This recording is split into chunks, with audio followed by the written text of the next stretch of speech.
கடிதாசியம் வச்சுக்கலாமா? இல்ல, கடிதமே இருக்கட்டும். படி. கண்மணி அன்போட காதலன் நான் எழுதும் கடிதமே.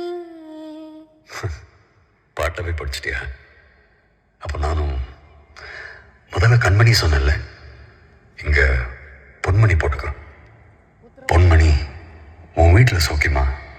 நான் இங்க சௌக்கியம்.